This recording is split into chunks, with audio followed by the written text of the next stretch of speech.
I did not knock twice. I did not plead. I stood on that porch for exactly 4 seconds, looked my son in the eye, and turned around.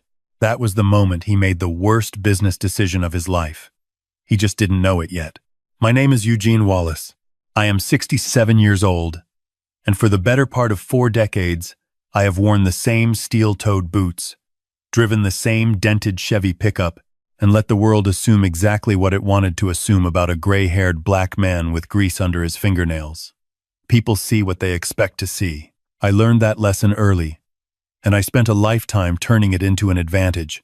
It was Thanksgiving morning when my son called. Not to wish me well, not to ask if I needed a ride. He called to uninvite me. His voice had that careful, measured tone I had been hearing more and more since he married into the Holt family 2 years prior, a tone that sounded like every word had been rehearsed in a mirror.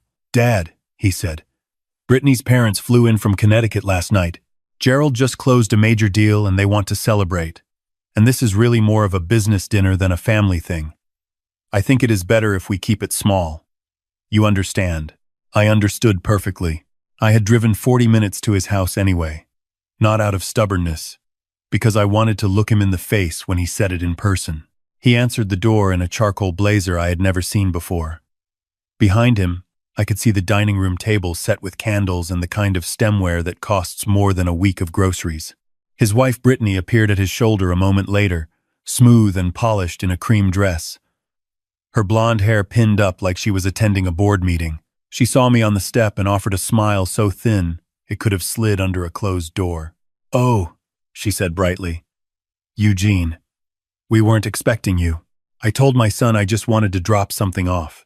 I held up the sweet potato pie I had spent 3 hours making that morning, the same recipe my late wife Dorothy had made every November for 31 years. He took it without looking at it. Then he said the thing. He stepped outside and pulled the door almost shut behind him, the way a man does when he wants the people inside to keep talking and the person outside to feel the cold. He said, "Dad, I need you to understand something. Gerald Holt has connections that could change everything for me. He is talking about bringing me on as a partner in his development group.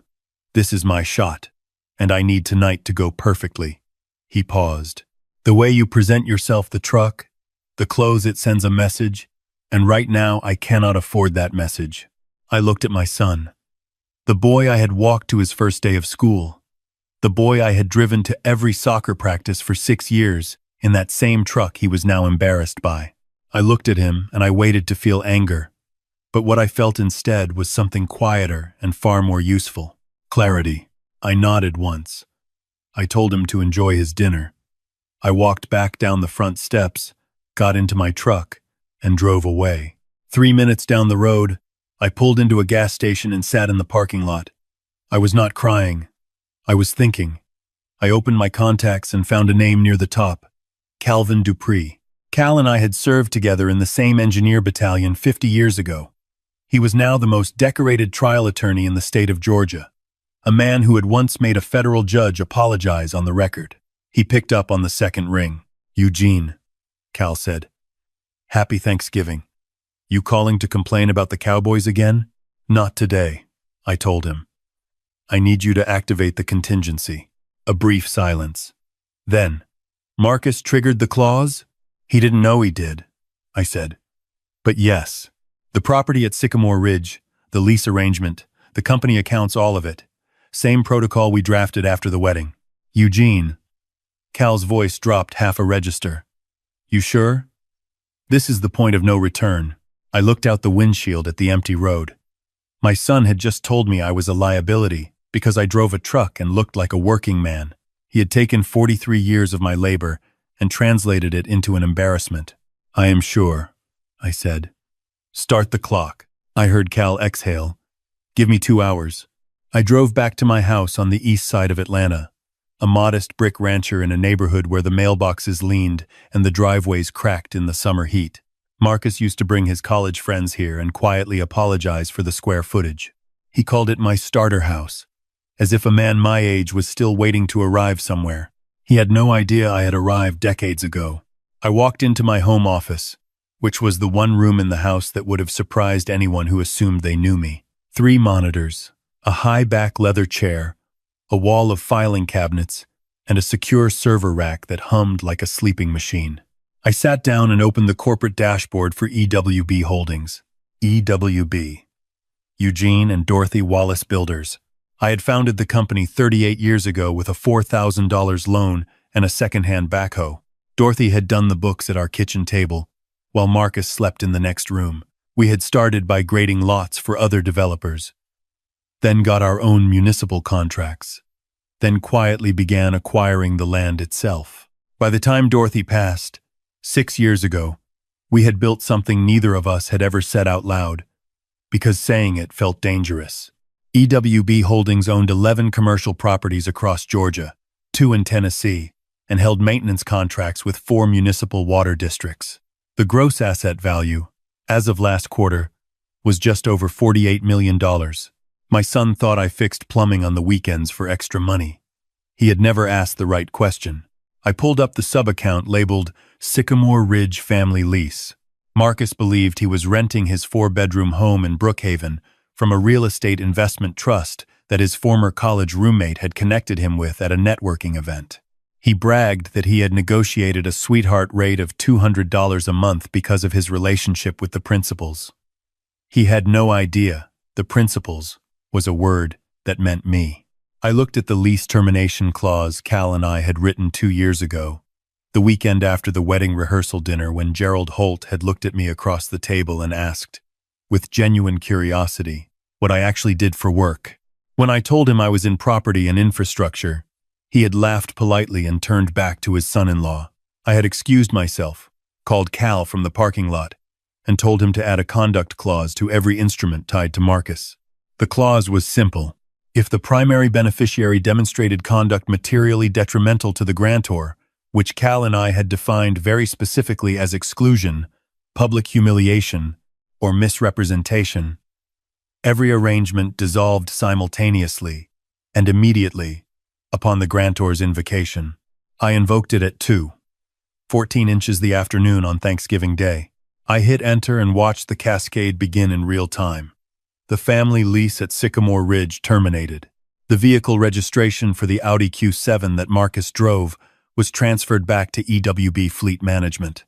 The supplementary corporate card that Marcus carried in his wallet, the one he told Brittany's parents, was a perk from his consulting practice flagged as suspended.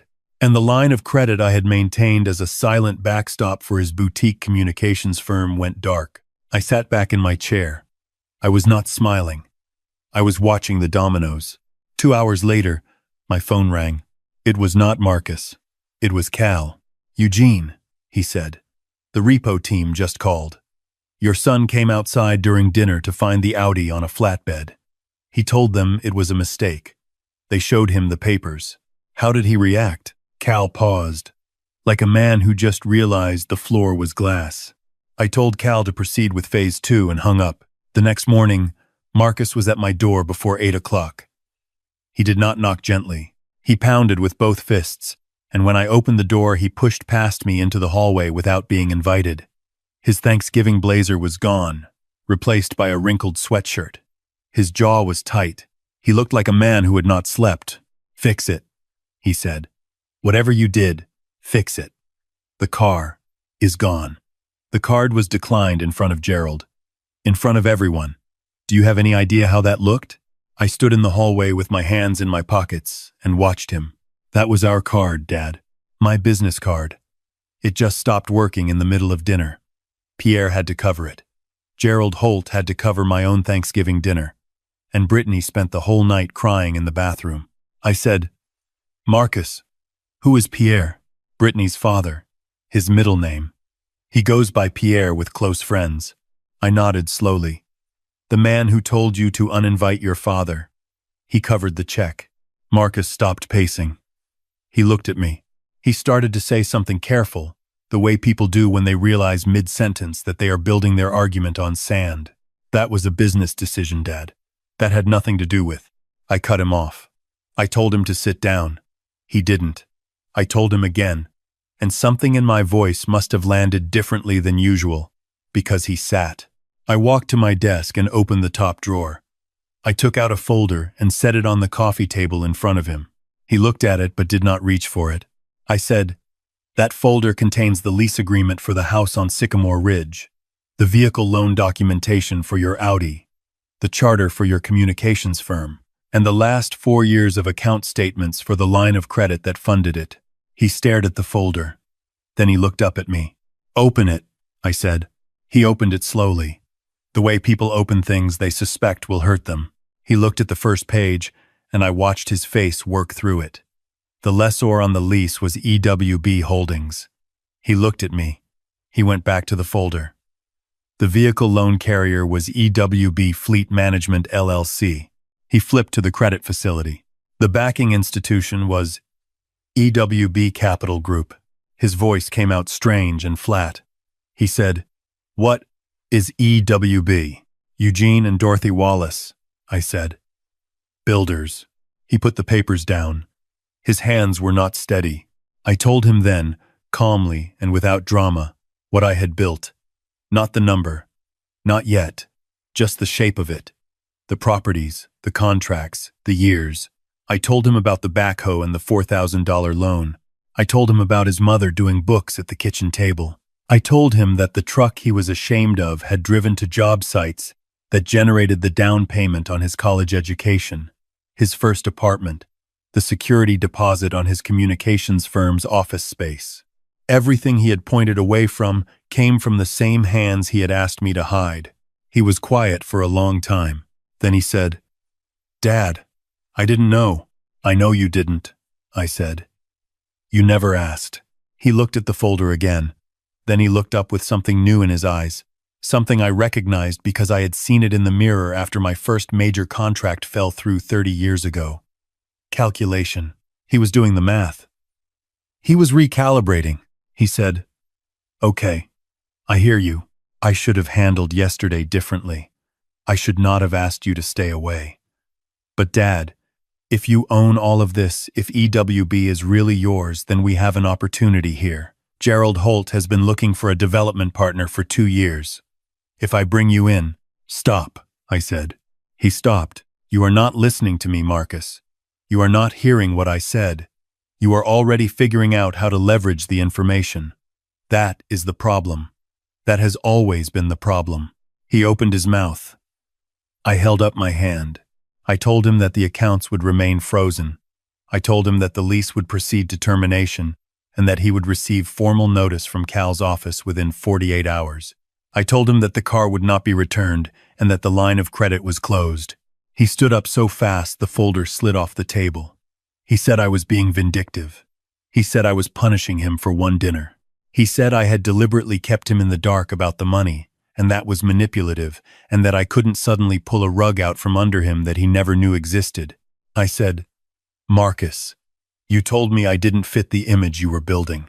I am simply agreeing with you. I don't fit into your image, and your image does not fit into mine." He slammed the door on his way out. It shook the windows. The week that followed was turbulent in the way that a controlled demolition is turbulent. Everything falls exactly where it is supposed to, but it is still loud and it is still irreversible. Cal called me on day 3. He told me that Marcus had gone to an attorney. The attorney had sent a demand letter claiming that the termination of the lease and seizure of the vehicle constituted unlawful eviction and property theft.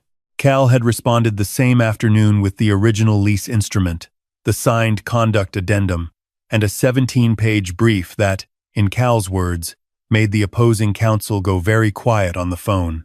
On day 5, Brittany posted a video online. I was told about it by a woman named Sandra, who had been Dorothy's closest friend and had appointed herself my informal intelligence network. Sandra called me at 7 in the morning and told me I needed to see what my daughter-in-law had put on the internet. I watched it on my tablet at the kitchen table with my coffee. Brittany sat in what appeared to be a hotel room, her eyes done up to look raw and tired, speaking in a whisper, calibrated for maximum sympathy. She described me as a controlling patriarch who had spent years financially manipulating my son. She said I had appeared at Thanksgiving uninvited and become aggressive when asked to leave. She said I had retaliated by taking their car and their home because I could not accept that my son had built a successful, independent life. She cried at the right moments. She tagged 3 local news accounts. I turned off the tablet. I finished my coffee. Then I called Ray Colburn. Ray was a former Fulton County investigator who had retired early and now worked privately. He was methodical, discreet, and had the particular gift of finding the thing that people were most certain no one would find. I had used him twice before in business matters. I told Ray I needed everything there was to know about Gerald and Patricia Holt of Greenwich, Connecticut. Not the version they presented, the actual version. Ray called me back in 36 hours.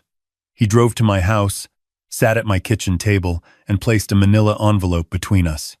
He did not open it. He just looked at me and said, "Eugene, your son didn't marry up. He married sideways and slightly down." I opened the envelope. Gerald Holt was not a developer. He was a deal facilitator, the kind of man who inserted himself into other people's transactions and collected referral fees he described as consulting income. His company, Holt Capital Partners, had never originated a development deal of its own. It had never held a property. It operated out of a WeWork office and a very expensive website. The last 3 fiscal years showed revenue of less than $120,000 combined, against personal expenses that ran north of $400,000 annually. Patricia Holt had a lifestyle brand on social media with 40,000 followers. She posted about interior design and travel. She had not disclosed that the interiors she photographed were rental properties and hotel suites, or that the travel was funded by the same line of credit currently carrying a balance of over $200,000. They owned nothing. They owed everyone, and they had flown to Atlanta for Thanksgiving because Marcus, funded invisibly by me, had looked, to them, like the most promising exit ramp from a life they had been performing for years. I set the papers down. I thought about the sweet potato pie sitting on a table I was not invited to sit at. I thought about my son watching those people and believing they were what success looked like. I told Ray to hold the file. I was not going to use it yet. The eviction notice was served to Marcus and Brittany on the 7th day. 30 days to vacate or pay fair market rent of $6,400 monthly, plus utilities, plus the HOA assessment I had been covering as a courtesy. Brittany had apparently screamed at the process server. Marcus had called Cal's office 9 times in 4 hours. He came back to my house that evening. This time he did not pound. He rang the bell once and stood on the step looking smaller than I had ever seen him. He was wearing jeans, no blazer. He asked if he could come in. We sat in the living room. He sat on Dorothy's sofa and looked around the room the way people do when they are trying to see something they looked past 100 times before. He said, "Dad, I need to tell you something about Gerald." I waited. He said that Gerald had approached him 2 weeks after the wedding with a proposition. He had told Marcus that he had investors lined up for a mixed-use development in Buckhead, and that he needed a local partner with construction knowledge and credibility. Marcus had told Gerald that he had connections in the Atlanta development community. What Marcus had actually told Gerald, over the following months, as he fished for anything that would let him deliver on that promise, was a version of EWB Holdings that cast Marcus himself as the emerging principal of a family real estate enterprise. Gerald thought Marcus was the one with the money. My son had borrowed my identity to impress a man who had nothing to lend. I looked at him sitting on his mother's sofa with his hands between his knees, and I felt something I had been trying not to feel all week. Not anger. Grief. I said, "Marcus, why didn't you just ask me?" He looked at the floor. He said he didn't think I would take it seriously. He said Gerald and Patricia had a way of talking about old money and real operators that made him feel like everything he came from was too rough around the edges. He said Brittany had told him, more than once, that her parents would invest in a man who carried himself with confidence. And confidence, she meant not looking like you needed anyone's help. He said he thought if he could put together one real deal, just one, he could stop needing to borrow my credibility and start building his own. I said, "Son, you had access to the most valuable mentorship in real estate development in this city, and you chose to perform around it instead of learn from it." He nodded. His eyes were wet. I told him I was not reinstating anything yet. I told him he needed to understand the difference between the two. I called Cal. 3 days later, I did something that Brittany, Her parents and 3 of their mutual acquaintances found out about publicly because Cal had filed the document in the county record, and records are public. I had rewritten my estate plan, not in Marcus's favor. I had restructured EWB Holdings as a charitable operating foundation with a 12-person board of directors and had committed 60% of net assets, just under $30 million, to a workforce development endowment called the Dorothy Wallace Trades Initiative. The endowment would fund paid apprenticeships in construction, plumbing, electrical, and civil infrastructure for young men and women from underserved Atlanta neighborhoods. Kids who looked like where I came from. The remaining 40% stayed in the operating company for another decade, after which it too would roll into the endowment. Marcus was listed as a potential advisory board member, contingent on demonstrated professional conduct and a completed curriculum in real estate law. Not an inheritance. An application. Cal had issued a press release. The Atlanta Business Chronicle ran a short item. A larger outlet picked it up. The headline read, "Quietly held Atlanta developer commits $30M to Trades Workforce Initiative." That was the day Brittany's father called my cell phone for the first time. He did not identify himself as Pierre. He said, "Mr. Wallace, my name is Gerald Holt." He said he believed there had been a misunderstanding. He said he had enormous respect for what I had built, and that he and I should sit down because there was a development opportunity in Buckhead that was genuinely compelling, and he believed my operational experience and his investor network could be tremendously complementary. I listened to him for 90 seconds. Then I said, "Gerald, I have reviewed your company's operating history. I know your current debt position. I know the balance on the line of credit you flew here on. I know you have not closed a development deal in your name in 11 years. I am not a mark. I am not a mentor. And I am not a conversation." I hung up. He called back twice. I did not answer. 2 days after the Chronicle piece ran, Brittany left. She had booked a flight back to Connecticut. She told Marcus, according to what Marcus told me later, that she had not signed up for a man whose father gave his money to strangers. She said she needed someone who understood how wealth worked. She took 3 suitcases and the coffee maker. Marcus called me from an empty house. I drove over. Not because he asked me to. Because he was my son and the house was empty, and he was sitting on the kitchen floor because all the furniture was leased through a company that had already sent a retrieval notice. I sat down on the floor beside him. 2 men on a kitchen floor in a house that was no longer his. He said, "Dad, I'm sorry. I said it wrong at Thanksgiving. I said it wrong for 2 years. I kept trying to be something that would make those people respect me, and I didn't see that you were already everything I was pretending to be." I looked at my son on that cold tile floor. I looked at him the way I had looked at him when he was 7 years old and had broken a neighbor's window with a baseball and tried to hide it from me. I had told him then that the hiding was always worse than the thing itself. I told him now that I wasn't ready to hand him anything yet. I told him that the endowment was real and the commitment was permanent, and he needed to understand that I had built something and I was not going to watch it fund someone else's performance. But I also told him that advisory board seat was a real offer, that if he wanted to learn the actual work, not the appearance of the work, I would teach him. Not because he was my son, because he had potential that he had been misdirecting for years. He wiped his face with the back of his hand. He asked if I had any food at my house. I told him I had sweet potato pie. He made a sound that was somewhere between a laugh and a cry. He said he had thrown away the pie I brought on Thanksgiving because Brittany said it didn't go with the menu she had planned.